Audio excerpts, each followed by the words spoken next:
Hey guys, Woody the Unexceptional Gamer, and this is Mail Monday, a weekly series that's about your questions and my answers to them. Here we go!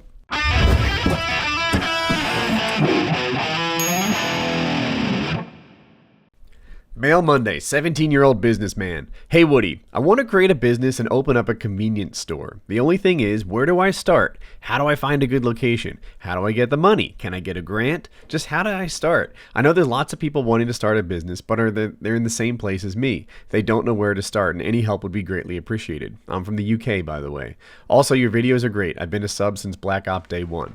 Well, I'm still here. Oh, and fuck Kyle, which is it's a painkiller already joke. So, guy wants to start a business. I picked this letter because it's summertime, and I thought a lot of people might be interested in doing this sort of thing. The thing is, the business you picked is the wrong one. A convenience store for a first business. The problem with it is that the cost of failure is way too high in a convenience store. There's a lot of inventory that you need to buy. There's real estate that you probably will end up leasing or something like that. But the investment costs are huge, and I know you just want to borrow it and send yourself deep into debt and give the thing a go.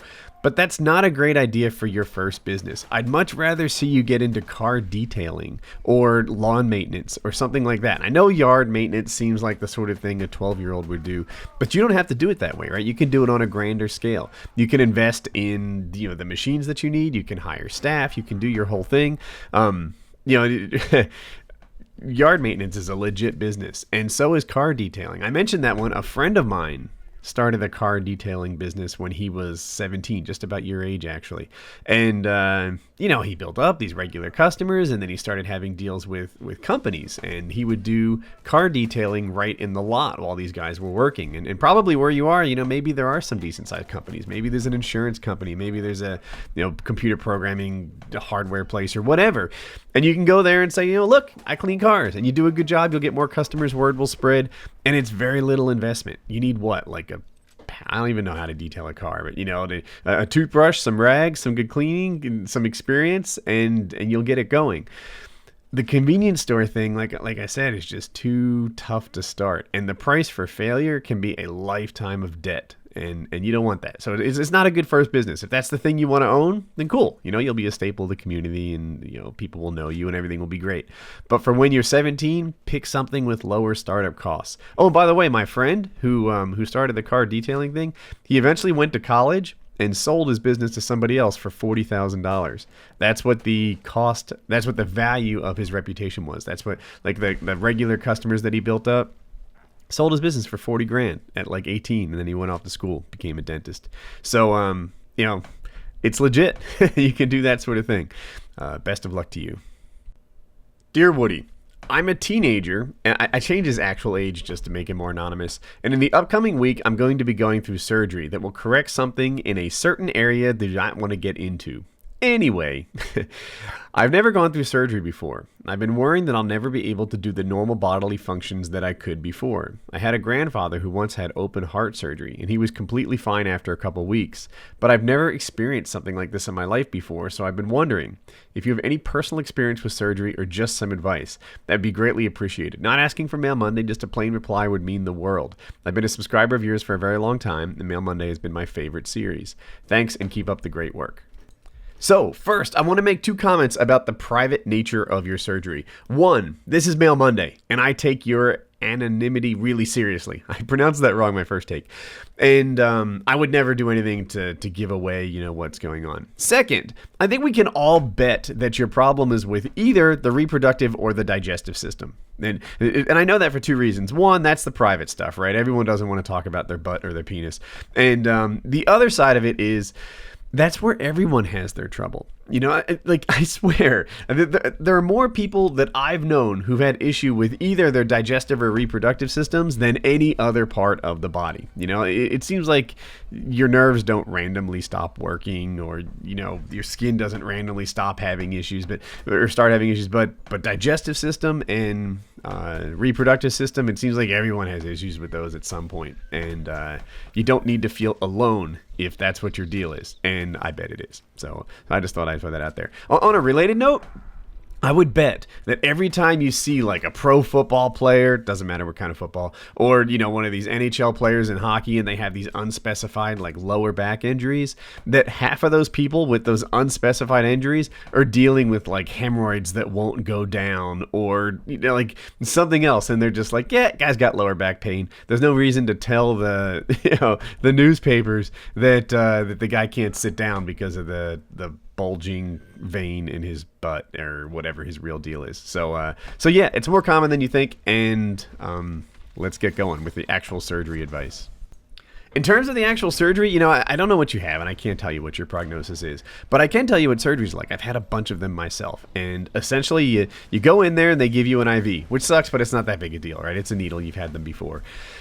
Once you get the IV, they're going to put something in it to make you calm, to make you happier, and oh Lord, it works. It is the greatest stuff on earth. And I don't know if it's somewhat irresponsible of me to praise just how awesome anesthesiologists are. But yeah, the anesthesia will come up to you and say, look, I'll be your bartender for the day. He puts something in your IV line, and then all of a sudden you're the happiest you've been all month. And with that, your work is done, right? You are not the guy that's performing the surgery. Your only job is to fall asleep, wake up, and find out how it went, and that's it. So while you're kind of nervous for your big day, you don't need to be, because you're not the guy who's doing the work. You're just the guy who's receiving it, and you'll be fine. In terms of recovering from the surgery, one piece of advice. So I get nauseous from anesthesia, and medicine has just completely solved that problem. If you get nauseous easily, like from anesthesia, you might not know that, then be sure to tell them. Or if you start to feel like you're going to throw up after the surgery, like you don't feel well, tell them that, because they can solve it, and they can solve it in like seconds. They just put a little something in the IV line you already have, and you're set. So yeah, if you're feeling sick after your thing from the anesthesia, then they can fix it and you'll get better right away. After that just comes the recovery. PT exercises tend to be way easier than regular exercises, and way more effective than you'd guess. You'd think that whatever they ask you to do, sit-ups or something, I'm not sure what they'll ask from you, is a pain, but it's not, and it's super effective. The things that they're telling you to do will help you recover. Be a good patient, follow their instructions, and you'll be set. So yeah, don't be embarrassed. We all know it's reproductive or digestive. You're not fooling anyone, and it's way more common than you guess. And don't be scared, because you have nothing to do on game day. All you're gonna do is suck up their happy medicine and smile. Older girlfriend is too freaky for me. Urgent, please read. Hey Woody, before anything, I'd like to say that you're a great YouTuber and a great role model to lots of people. Well, we'll see after this answer. The problem: I'm a 15-year-old guy and I have a 17-year-old girlfriend who goes to my school. We've been dating for about 3 months now, and we have sex occasionally. Great. Not too often, 1 or 2 times a week, maybe 3. I like her a lot, in and out of bed, but she just has weird fetishes and likes to be dominated. All that stuff just isn't my cup of tea. I can look past the fetishes, but the domination stuff I don't like at all, and I don't know what to do about it. Should I talk to her about it? Or should I just do it because that's what she wants me to? I'd really appreciate your help from this corner that I'm stuck in. Thanks. P.S. Lefty is a racist fuck, and it's all thanks to you, Woody. Great. I apologize, Lefty. Anyway, let's get on to the answer. First off, where did you find this girl? When I was 15 years old, I would have killed to have these problems of like, kinky sex issues with my 17-year-old girlfriend. Yeah, dude, you're 15. It's a little early to be doing this sort of stuff, but I'd be lying if I said 15-year-old version of me wouldn't have totally dug this. As far as what to do for this sort of thing,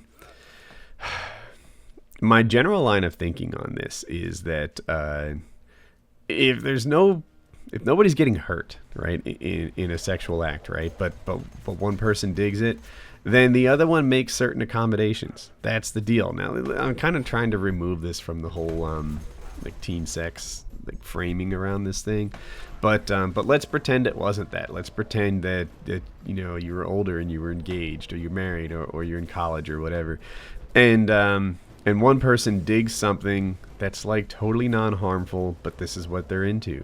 Then I think the other one makes certain accommodations. That's the deal. Not everything you do in bed is always going to be your favorite thing to do in bed. There's the line.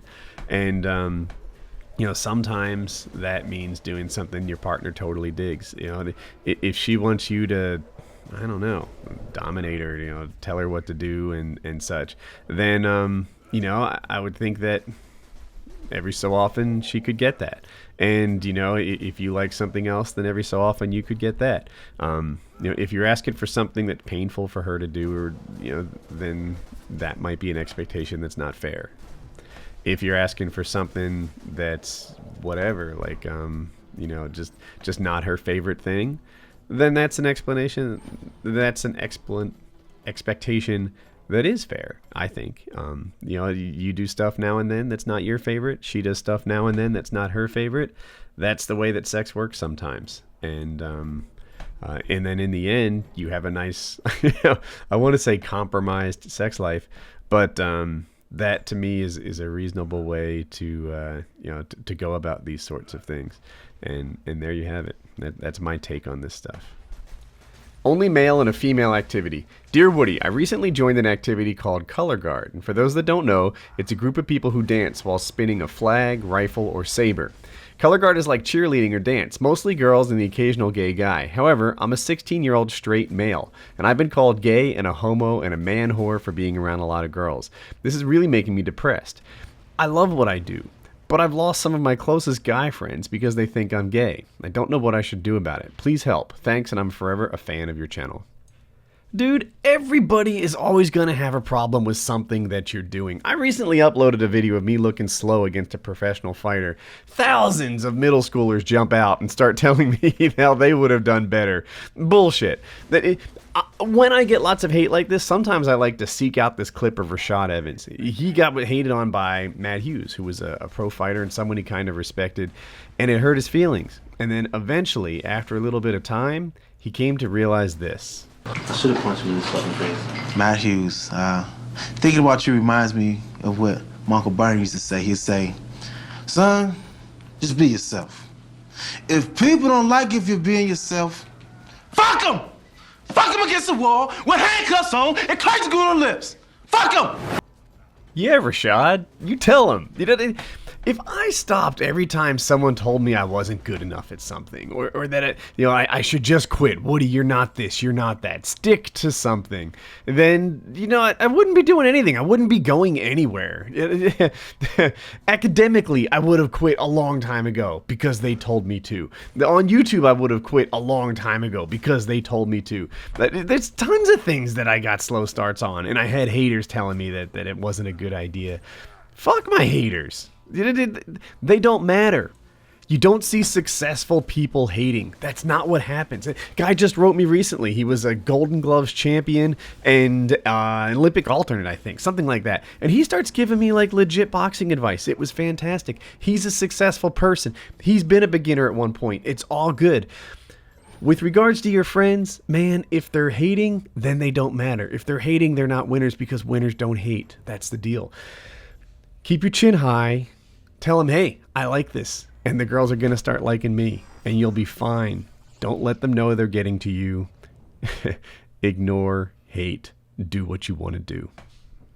So, 2 videos you missed on the screen. Subscribe in the top right if you're new. But mostly, let me know what you would have said. How would you have answered these questions? What I get right? What I get wrong? How would you have done it differently? Anything you want to add? I'll check out the comments and see what you guys would have said, because I'm always interested in that sort of thing.